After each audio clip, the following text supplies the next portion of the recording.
Hey everybody, welcome to Raising Vibrations. Simon today, and in this video we're going to be looking at Venus entering Pisces. This is for the February the 25th to March the 21st, 2021.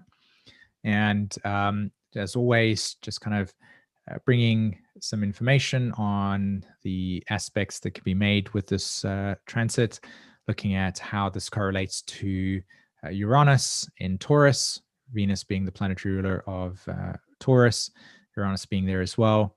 We know that Uranus is squaring Saturn at the moment in Aquarius.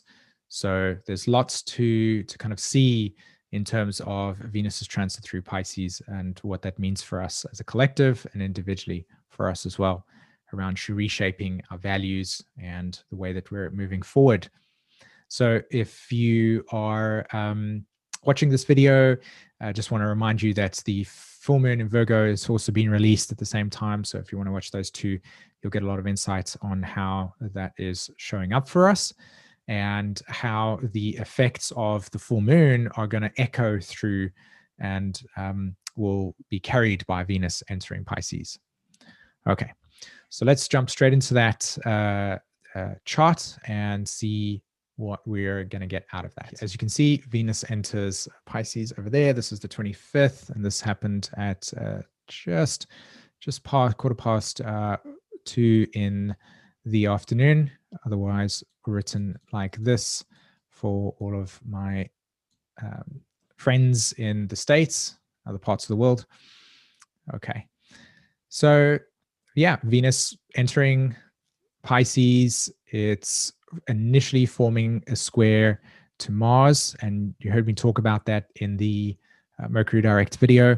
So just making a correction to that right now. Venus is in a crisis in consciousness square to Mars, okay? And this crisis in consciousness square has already passed the main phase, or main point, as it were. We're now into the last quarter part of this relationship between these two planets. And last quarter energy is all about Uranus. It's all about Aquarius. It's all about individuation. So what you'll see with this pattern as Venus enters Aquarius, and what you'll be feeling here on the 25th, is this very distinct need to become free from old patterns that feel very uncomfortable for you, that feel limiting. Okay, so here's this tension between these two planets, and of course Venus and Mars are correlate to the way that we express our needs and how we learn about ourselves in relationships. So it's not a far stretch to observe that what's going to happen for us is we'll find patterns in our ways of relating to things, people, work, etc., and how they feel outdated, or feeling like there's limitations and they need to be confronted. And this energy over here is just really trying to push through and break down any outdated, lingering thoughts and patterns, belief systems that no longer represent the future, that feel outdated, that no longer mean or have any meaning to you.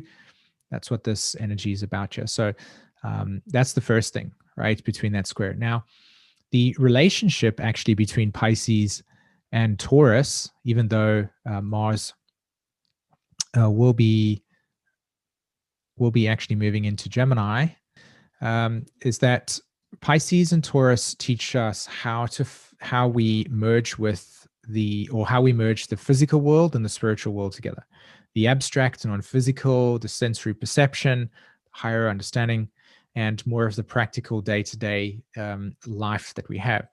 And those two planets, or those two signs, what they reflect is the synthesis between the deep inner knowings of yourself and the world in which you inhabit within yourself, right? That deep mystical meaning for you, and how that persona or identity or inward reflection becomes part of your day-to-day activity, right? So the Pisces Taurus sextile that happens between these two, it's the merging, right? How we try to align our inner world with the actions that eventually become a reflection of our outer world, right? Now, for a very, very long time, as the majority of us are waking up to this deep inner reality. And for those of you that have already been awoken to this process, this relationship between Venus and Mars in the chart really speaks to a collective push towards synthesizing and recalibrating and rebalancing the inner and outer realities, right? So that when you're interacting with life, when you're interacting with things, you feel sense meaning in it. You feel sense abundance in the experience. And so if you feel discord with that, if you're noticing this discord, this full moon that's going to take place, and this energy that's currently at the moment is really going to illuminate that to you, really highlight that to you and say, hey, here's where you need to look at certain patterns that are outdated and no longer working for you. Yeah. Okay. So that's what, just jumps out straight at me with regards to this chart. Now, of course, Venus and the Sun are also sort of coming up to each other and saying, hey, what you doing, Sun? The Sun's looking at Venus and like, just hanging out, being as bright as I can. And so this conversation between the two, they're going to start to very deeply illuminate the message that was actioned or seeded in with this Mars Venus square. So the Sun is really wanting to, and Venus is really wanting to say, hey, we really want to bring this to the surface. We want to illuminate these things within our lives. Okay, so what you're going to be observing and paying attention to is what is alive for me right now, and what is not, and how are my choices in my day-to-day life aligning more with that inner truth, or that inner resonance, and where am I letting go of certain patterns that don't represent that, right? So this the Sun energy that shows up there.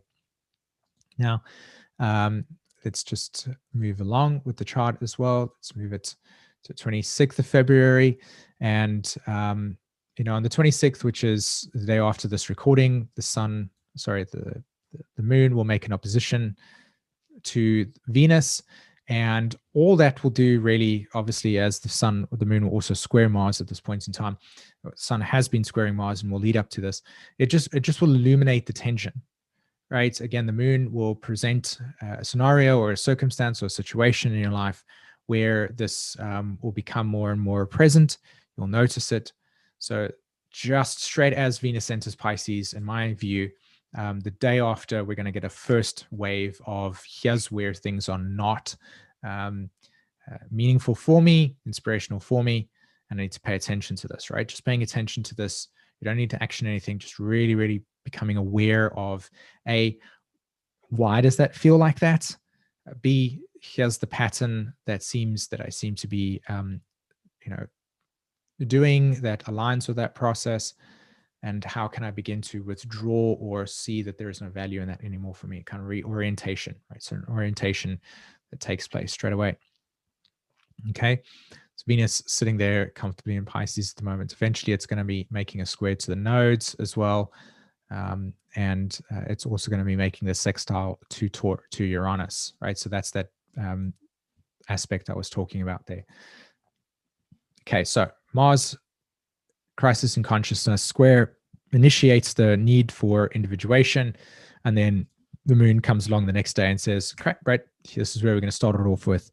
And then once that gets triggered, and then we have the full moon in Virgo, Venus will then begin to make the sextile to Uranus, which will begin to emphasize the need for breaking away and accelerating beyond the known, which can feel very uncomfortable. Don't get me wrong. It's probably going to feel a bit uncomfortable because the new direction or the new step sometimes may not feel like it actually is there. And so that creates an anxiety, right? Or how do I do this? You don't need to figure that out. You just need to kind of trust your instincts and trust what's really occurring for you in the moment for yourself. So there's the 27th. That's the moon, full moon, of course. Still, again, not much happening over here. Venus coming closer to the Sun. They're still having this dance together with each other, but not as significant. There you can see Venus now sitting at 5 degrees, Taurus at 7. There's the sextile that's taking place. And again, it's just the sextile is just a prodding.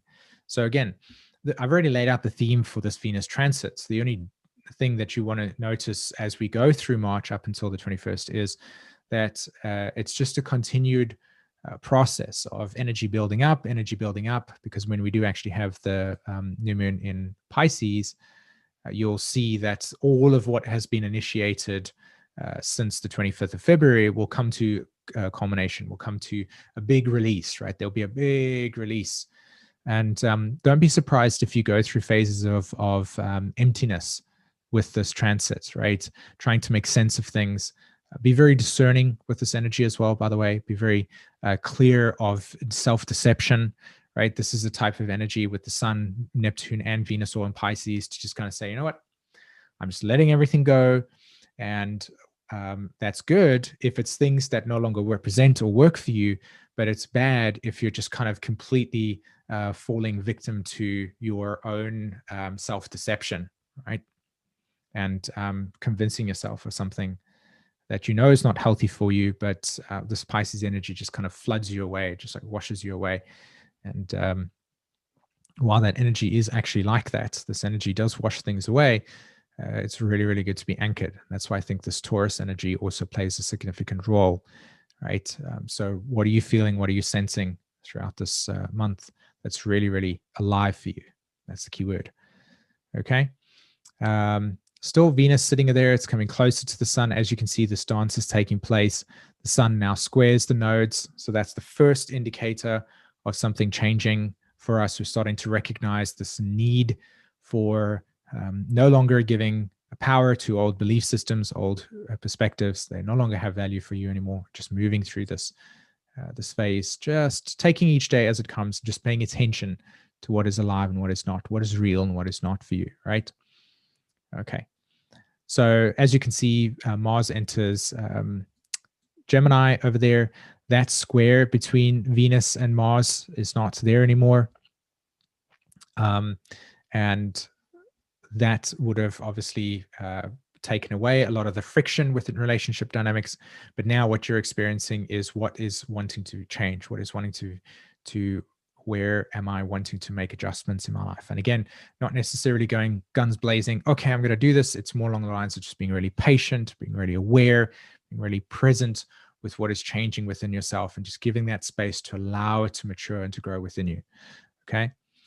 As you can see, there's quite a lot of cool little blue aspects happening at the moment. The Sun square the nodes is another significant thing. But again, this has to do with going from the past to the new, right? New ways of communicating, new ways of expressing, new ways of dialoguing, right? Okay, new insights coming through. Again, this is this energy here, this Gemini energy.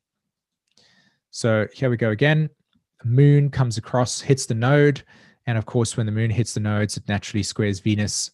It illuminates the Sun aspect. I mean, it's not a coincidence, guys. Look at this, right? 15 degrees, and then the moon comes along and illuminates the South node at this conjunction or at the square that's taking place. And all that is, literally, all that is just a continuation, but a highlighting and emphasizing of this energy. So imagine that you've got this text in front of you, this long, like 3,000 word essay, and you want to take that essay and you want to really summarize what sticks out, what's valuable, what's real for you, right? So imagine that whole entire essay is the overwhelm of just tons of words and information. This energy right now that we're experiencing is saying, okay, where are the sentences that deeply resonate with you? Where are the paragraphs that really highlight to you?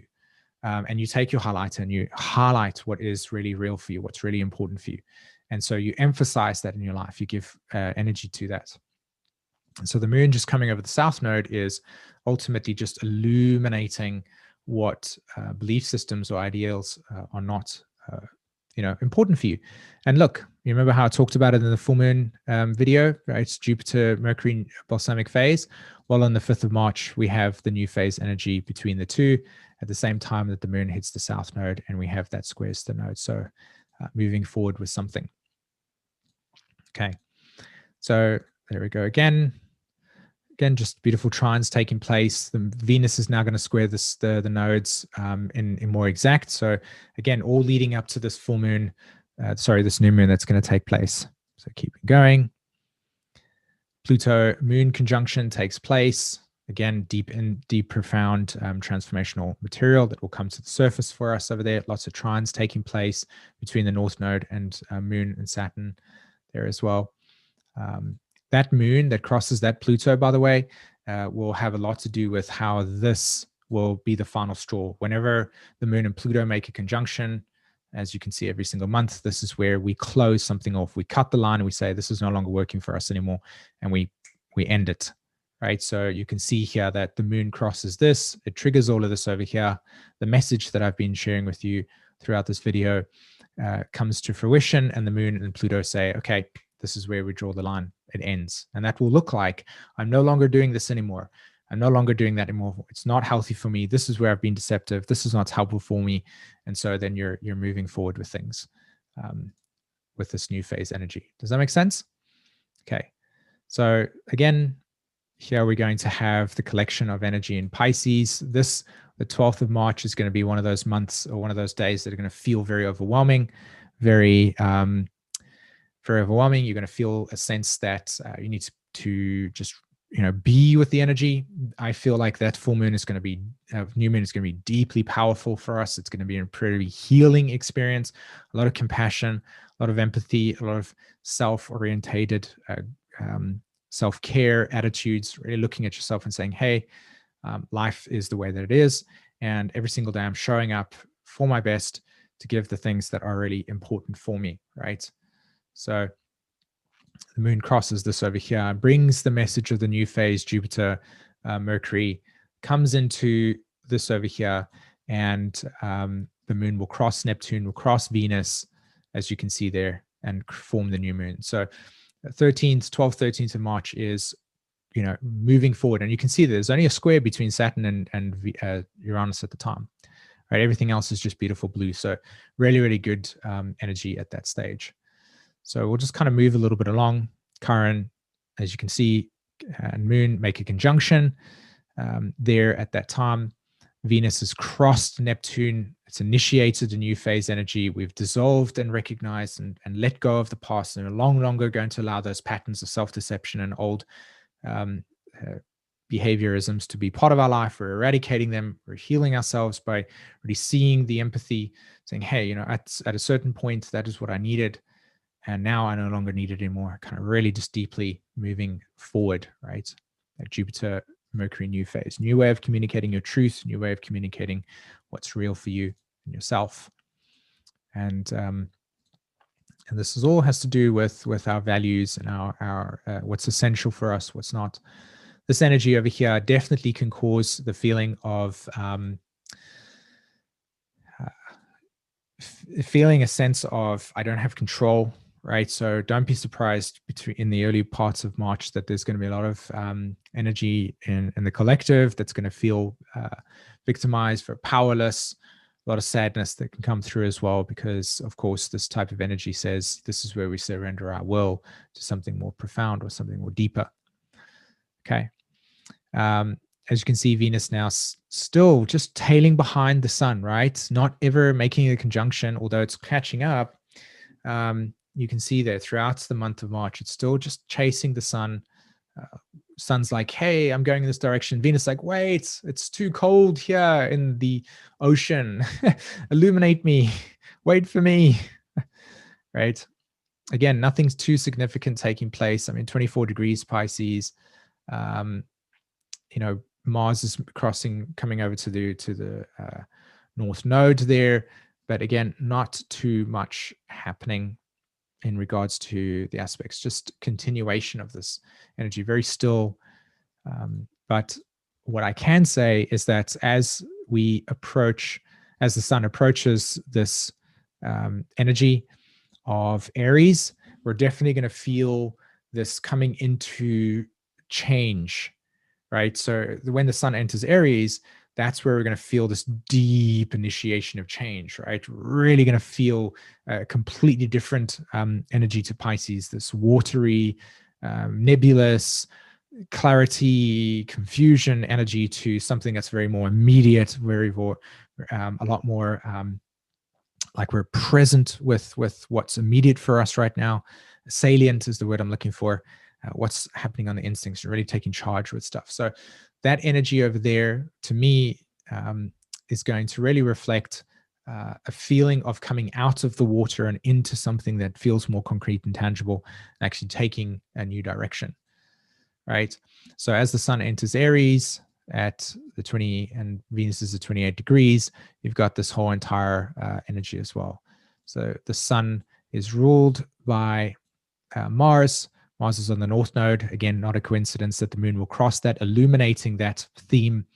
And again, this will all correlate to the reestablishing of values and needs, re-expression of oneself, what's really real, what's really alive for you, and moving forward with something that's actually concrete and relevant. Okay, so on the 22nd, the sun and Venus will now eventually just be with 1 degree of each other. Lots of Aries energy. It's time for change within this. Okay. All right, peeps. I really hope that you got a lot of value out of this. And of course, if you got something to share, if you want to talk about this, just write in the comments below. Other than that, if you want to make contact with me in terms of reading, learning astrology, in the description below is links to our website. All right. Take care, everybody. Bye-bye.